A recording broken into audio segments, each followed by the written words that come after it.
Captain Insano shows no mercy. Straight cash, homie.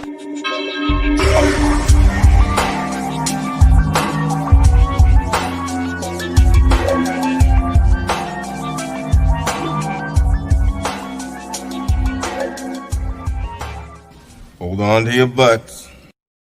What's up, everybody? Welcome back to the Basement Monsters Game Day Podcast. Happy Thanksgiving! I know I got a scary little picture up there for you guys, but here's something. I wanted to try to scare this. I know you sent me the picture. I wanted to try to scare the shit out of people, but Right. I don't know if it did or if it didn't.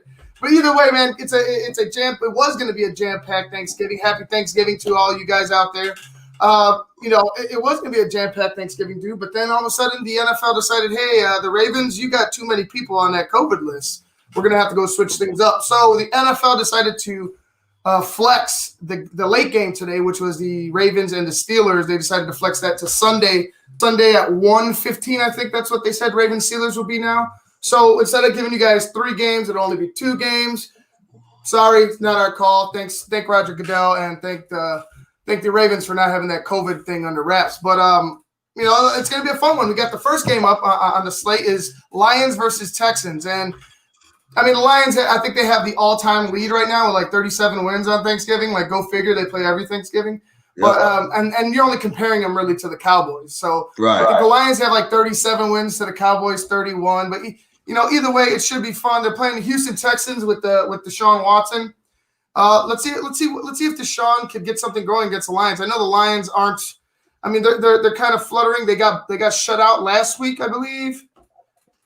If I'm not mistaken, they got shut out last week. Yeah, against Carolina. They got shut out by P.J. Walker and the Carolina Panthers, and it was ugly. I fully expect them to be firing on all cylinders. You got embarrassed. Like that's embarrassing. When you get shut out in the NFL, you have to have some type of you have to feel some type of embarrassment. I'm sorry, you're a professional football team, and you're going out there and you're putting up a donut.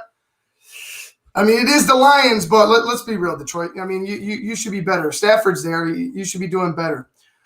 Who do you think is going to be the big key in a victory for either team today? It's going to have to be Matt Stafford. But the thing is, Matt Stafford put up a goose egg last week because he tore the ligament in his thumb. So we'll see how that's affected him today. If he's not able to put that rip on that ball, it's going to be a long day for Detroit. But it is Detroit and it is Thanksgiving, so. You kind of want to err on the side of the analytics and the percentages there, but Houston had a good game the other day, last week or the week before. So I don't know. I mean, I feel like could go either way. Duke Johnson's the running back for Texans, so I don't look for that running game to be any type of explosive at all. As where the Lions, I think Swift may be back today, and then Adrian Peterson. Yeah. And Adrian Peterson's a little angry. He's grumbling a little bit, so maybe he's looking to take something out on somebody today. I don't know, man. I feel like the Lions. I'm going to go straight traditional this Thanksgiving. I'm going to pick the Cowboys and the Lions. What? Just because it's 2020 and nothing else seems to make any sense. So I'm going to go with Detroit and the Cowboys today. I don't know. I think that Detroit Texas game might actually be the better game. I feel like that one is going to turn into a shootout a little bit. Yeah, I feel the same way about this Houston versus Detroit football game. I mean, you got both offenses. Both offenses are reeling. They got the 19th ranked offense in Houston and the 25th ranked offense in Detroit. And the defense is fair no better. The 31st for the Houston and the 26th for Detroit. The only good thing about it is Houston's passing game, which is ranked 9th. But I mean, it's going to be a battle. I could see them both giving up big plays. I could see big plays happening, regardless of the offensive ranks.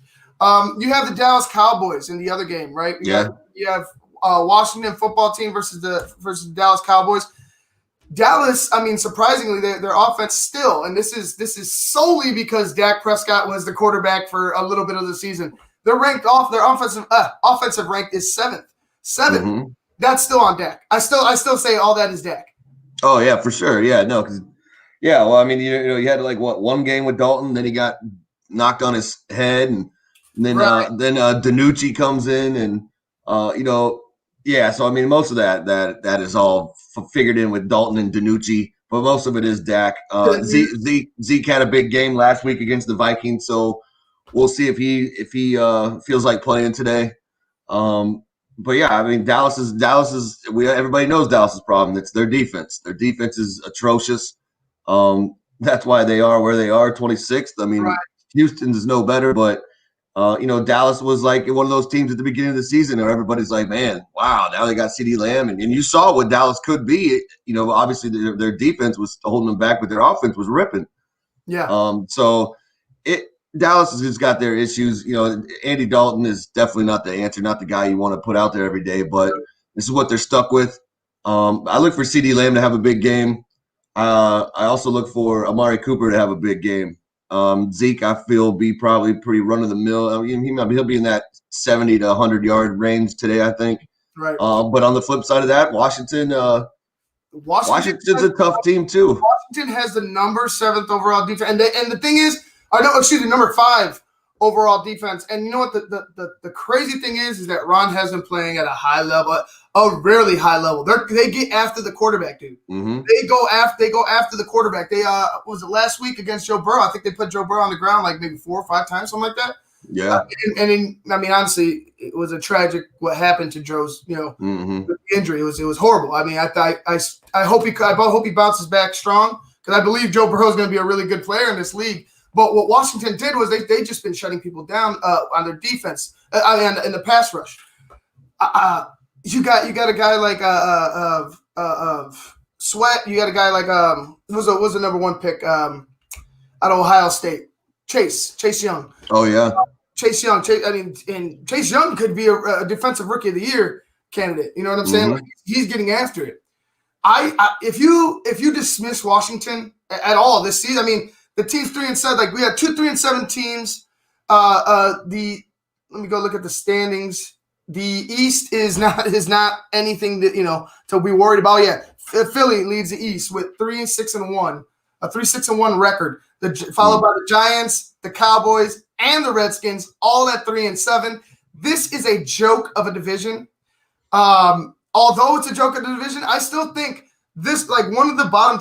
It's a carousel, dude. Like these teams are just going to keep rotating until whoever the hell is on top in the last week or whoever wins that last week, that's going to be your winner. It's wherever the ball lands last. And that's where the winner lies in the NFC East. And right now, with a win right here and a Philly loss and a Giants loss, the Washington football team will be number 1 in the East. Man, I'm telling you, if any one of these teams really in this division gets on and puts together any 2 or 3 game run, they just sewed it up. It's over. So yeah, I mean it's wide open. It's Thanksgiving. Dallas generally plays pretty decent on Thanksgiving. That's when they have their full units going. We'll see. I mean, we'll see. I don't know. Like I said, I'm going to pick the Cowboys today just because it's Thanksgiving and nothing else in 2020 makes sense. So I'm just going to pick them. I feel like I said CeeDee Lamb. I feel like CeeDee Lamb and Amari Cooper kind of light it up for this one.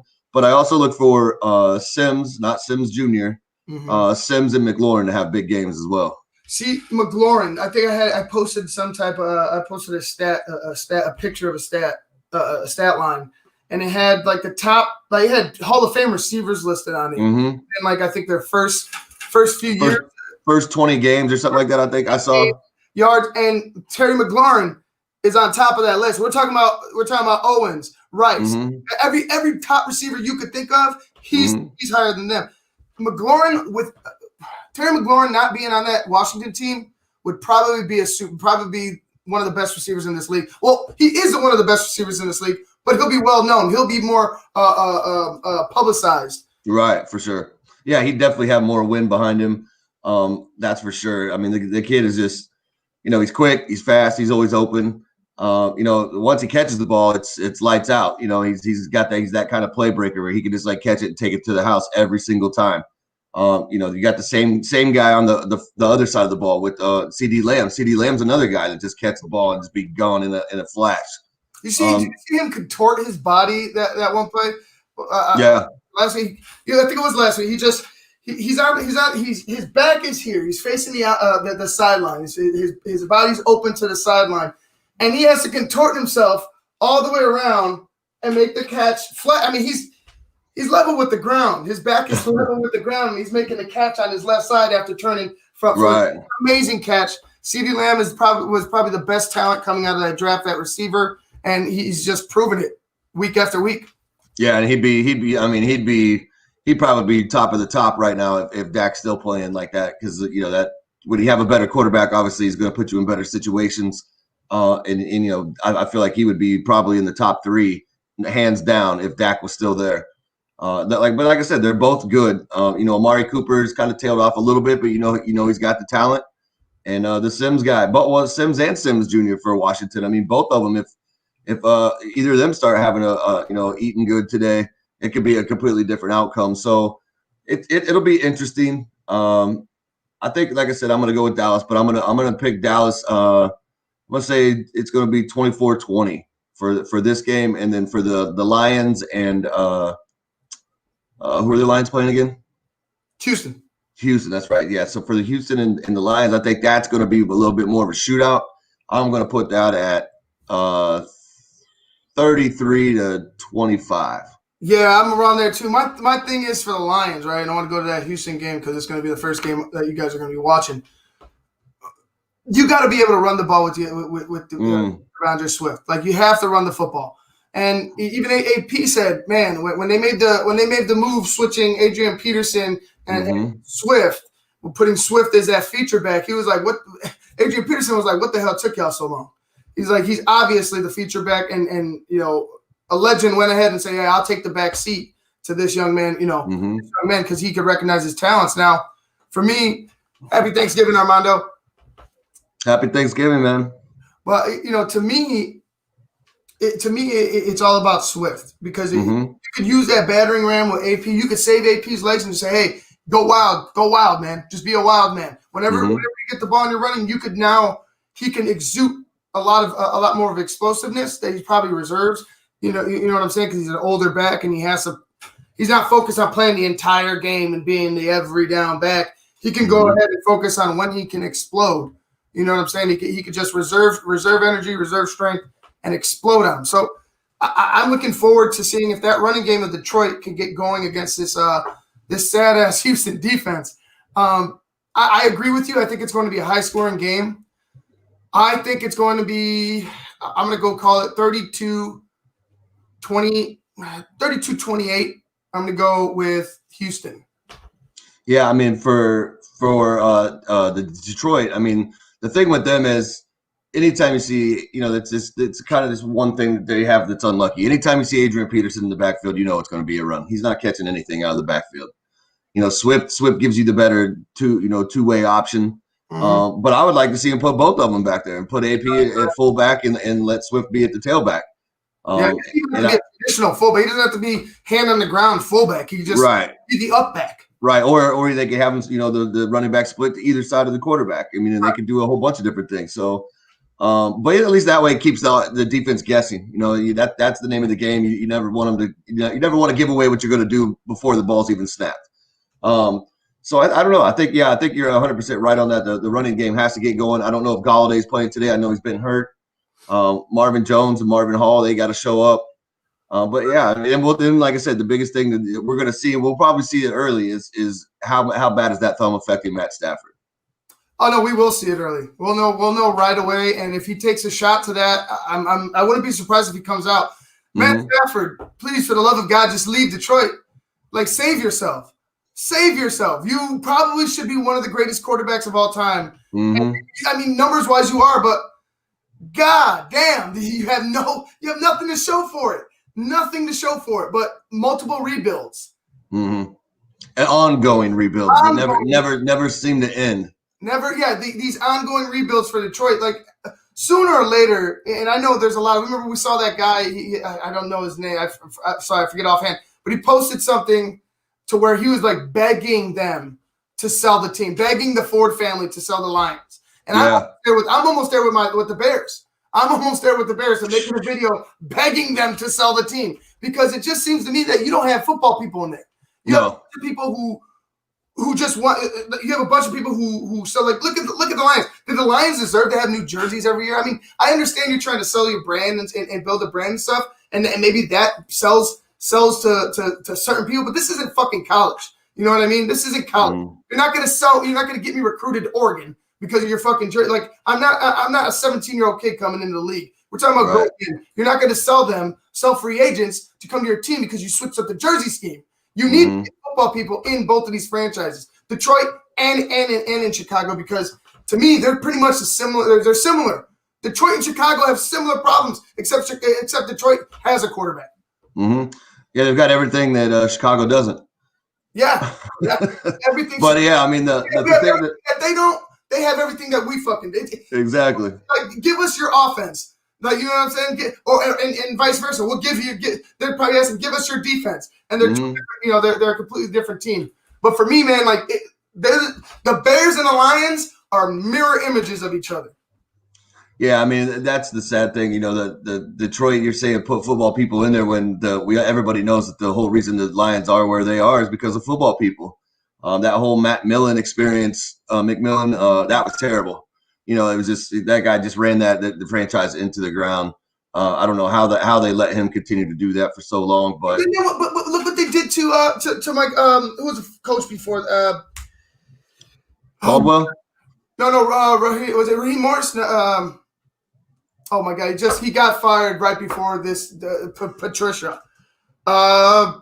Oh yeah, I can see his face. I can't place his name right now. Yeah, I'm gonna go look it up. But either way, like it was a Lovey situation. You know what I mean? Like it was a Lovey. Jim Caldwell. It was a Lovey situation, bro. Like Lovey had him at 10. What he had 10-6, and they just missed the playoffs to get fired. He had the Lions winning. They were winning with Jim Caldwell, but you couldn't take the process because Detroit. Let's say, and I mean in the past. Let's say. Let me take it back. In the past decade or two, the Bears and the Lions are pretty much similar, except the Bears had maybe a little bit more one-year successes at getting to the playoffs, sneaking into the playoffs. That Super Bowl year that on after that. That was it. It was a burst, and then it's gone. There's no sustained success with either of those teams. And it just kills me. And you're right. Matt Millen was a football guy, and he screwed that franchise. Wow. 12 ways from Sunday, but I still feel like you're not getting the right people. The right people aren't in the building. The people that want to win aren't in the building. I'll just say that the people that want to win aren't in the building because it just why haven't the Lions made won a playoff game since forever since the early 90s? Because it seems like they're the same team. They never really emphasized defense. Sue? They got Ndamukong Suh, and then that was it. They got nothing else for that defense. They were just open. Well, they got Slay. I mean, they get them. They get these guys, these defensive guys, but they've already let go of the other defensive guys. So you're still back to one good defensive guy. Exactly. It seems like they're trying to take. We'll take this piece. We'll get rid of them so we can help out this area. Then we'll take this and we'll get rid of it so we can save money for this area. It's like you need to go ahead and you need in the draft.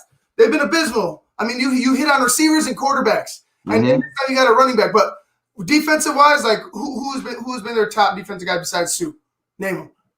I mean, it would have to be Slay. So is the answer? He's not even playing there anymore. Right. You know what I'm saying? Like who's been the guy? Shit, even at linebacker. Find a linebacker. So find a middle linebacker that can control that second level. And I think Detroit Lions might have something brewing, but I don't see it. No, that's exactly what the Lions need. They need a linebacking core. You're talking about being in a division with Aaron Jones and Dalvin Cook. And depends on which David Montgomery shows up or which Bears offensive line shows up. But either way, there's no offensive line showing up for the Bears. Right. Well, but I'm just saying, this is a division that has some good running backs in it. So I mean, the first thing you should be able to do, let's start stopping that run first. Get those linebackers put in place. Then maybe a free agent comes, or who knows what else you can pull off. Yeah, you need to draft. Like this upcoming draft should be huge for Detroit, especially if they end up in the bottom. Like you still have pieces on offense, even with Matt Stafford being beat up. That if you go ahead and you try to build that defense up, I think you might find yourself in a position to make a playoff run because you have the receivers, you have the running back. The O line could get a little better, but the offense is there. It's your defense that needs straight up focus if you're Detroit. You need to go ahead and have a defensive emphasis in that draft. Yeah, no, for sure. I mean, it's either you go after the linebackers and try to stop the run and maybe get some extra pass rush on the guys, or if you don't feel like you can generate the pass rush, then start with the secondary because again, you're playing Aaron Rodgers, you're playing Kirk Cousins, which is okay, whatever. But anyway, pick somewhere to start. Yeah, if you keep Kirk Cousins under 30 passes, he's successful. Right. You know what I mean? Yeah. It's when you let him try to beat you, or it's when he wants to try to beat you that he can't. He doesn't succeed. This one, that one, I see going to Houston. Although I just feel like, and that's just because it's Detroit. I feel like Detroit's defense doesn't come up big in certain times. You know what I mean? I feel like, and you got a guy like Deshaun Watson who can extend the play. That's going to be tough. And trust me, Houston's no better, but I think Houston's going to do enough on offense to keep pace with the Lions. Yeah, I mean, this is this game usually gets, for whatever reason, this is the one game all year long that Detroit actually gets up for. So and we'll see if they're wearing the long blue socks and their traditional Thanksgiving outfit, but I'm telling you, I don't know what it is today. I think it's just 2020 is just such a jacked up year that nothing's going to make sense today, and Dallas and Detroit are going to look like perennial Super Bowl contenders. double D's today. Yeah, it's going to be like woo. And then like I said, in that I'm going to go the opposite of you. I'm taking the visitors in both. I'm going to take the Washington football team 27-20 over Dallas.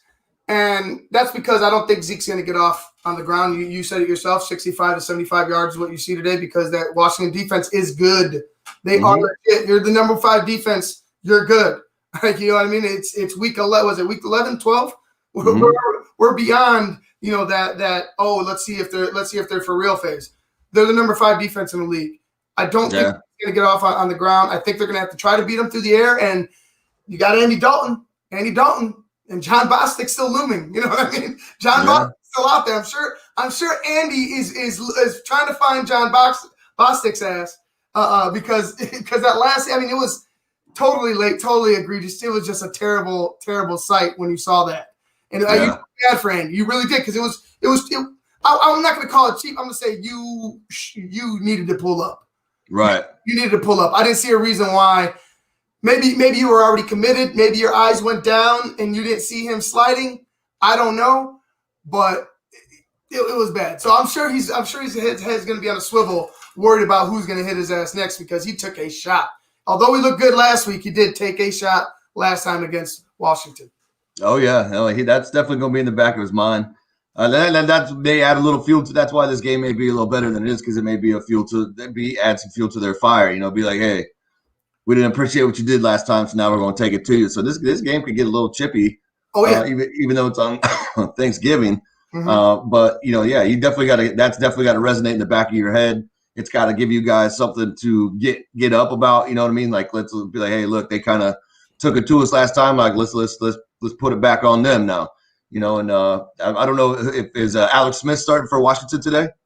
I believe I haven't seen it yet, but I'm quite sure he's been doing the job for Washington. They've had their issues, but Alex Smith has been doing a better job than any of the quarterbacks I've seen. Right. They had, I think Kyle Allen. I don't know. We'll see. We'll see who starts. I'm quite sure it's going to be Alex Smith. But for me, and they got the Washington running back. I think his name's was it Jordan? What position? Washington. Their running game's going to need to get off and. Oh, they've got Gibson and Gibson. Thank you. Gibson. Gibson's going to be huge today because his last 100-yard running game was against the Cowboys. Oh, there you go. The last time, but he's had better. Or he had a 100-yard running. But either way, he's had a better game last week. He's looked better, and he's looked more and more like the number 1 guy in a kind of a rotation. But he's going to be a key because you need to wear out that defense, a defense that's already worn out. You need to wear them out some more to put them away late because they've shown some fight. I'll say this: The team's shown some fight. They did win last week against Minnesota, whom we lost to. They do show some fight, but is it going to be enough against a team that's probably angry? You know what I mean? Like that, a team that's probably like, man, these guys get Thanksgiving every year, and we have to watch them get Thanksgiving every year. Be America's team. We got our teams. We don't even have a name right now. You know what I'm saying? Right. Like, we're playing with numbers on our helmets. If I were Washington, I would be through the roof up for this game. I would want to every Dallas Cowboy player that's on the field, when I'm on the field, I want to hit. Because like you got to make it a point. If you're trying to build a culture and your franchise is moving in a new direction, what better way than to go ahead and smack the Cowboys on Thanksgiving and make it a point? Yeah, and do it emphatically. I mean, like I said, that could very well happen. As far as what I'm seeing right now, that they Cynthia Freeland, she's got Dallas winning and she's got Detroit losing by 1. There's a bunch of percentages included in that too, but so we'll see. I mean, she's got Dallas. I think it was said 25-30 or something like that. So we'll see, man. Like I said, I just feel like this is just such a backwards. Just throw it in the toilet year that it's got to be Dallas and Detroit today. Yeah, I agree. I'm gonna go with Swift as being my guy for that Detroit game, and then I'm gonna go with Terry McLaurin for the. No, I'm gonna take that back. I'm gonna go with Chase Young. I guarantee Chase Young gets to Andy Dalton at least 2 times today. Wow. Okay. I'm gonna go Detroit. And DeAndre Swift, I think he's going to be huge. And then I also think if Galladay's playing, Galladay torches it. Mm-hmm. And then also another guy, I'm going to go one more guy on that game. I think Will Fuller's going to have he's going to get full today. He's going to eat. And then on your guys. We're going to have to put a limit on your guys, man. Okay. All right. And then Dallas, like I said, I already mentioned him earlier. I think it goes off CeeDee Lamb and Zeke Elliott. Mm-hmm. And that's the 2 I'm going to pick. I mean, I feel like Washington's going to put something together, but I don't know. Like I said, I just feel like it's just one of those days where it's going to be CeeDee Lamb, I think, for sure. CeeDee Lamb. It very well might be. As long as Andy Dalton stays upright, I think the Cowboys have a chance, Cowboys have a chance. No. All right, guys, we're going to go ahead and get ready to watch the start of Lions versus Texans. That's Luke Nettles. I'm Ivan Vargas. You guys have been watching the Basic Monsters Thanksgiving Day podcast. Like I said, we'll be with you guys at halftime in the post of this game and then continue on into the Dallas and Washington game. Until then, we'll see y'all later. Peace. Later.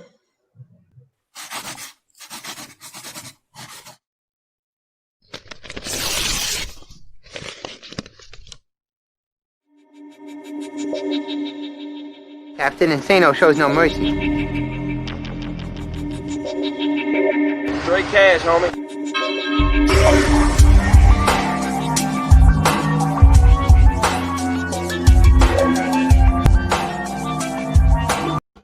Hey, real quick, DeAndre Swift has been ruled out. I just got so I'm gonna go with Kenny Galladay.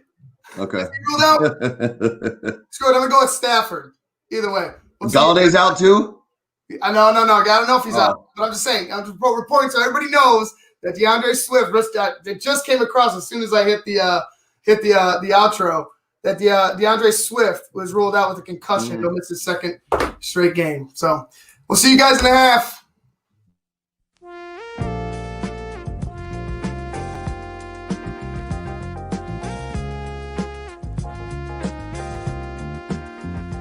I just heard my favorite band is in town. I'd love to get good seats, but everywhere I've looked, the ticket sites have crazy service fees. Haven't you heard of TixSplits? Who? TixSplits. They don't gouge you with crazy fees. The price they advertise is the price you pay, plus a small delivery fee. Never pay service fees again. Go to TIXBLITZ.com today. TixSplits.com. Guaranteed seats, low prices. That's TixSplits.com. Every ticket, every venue, everywhere.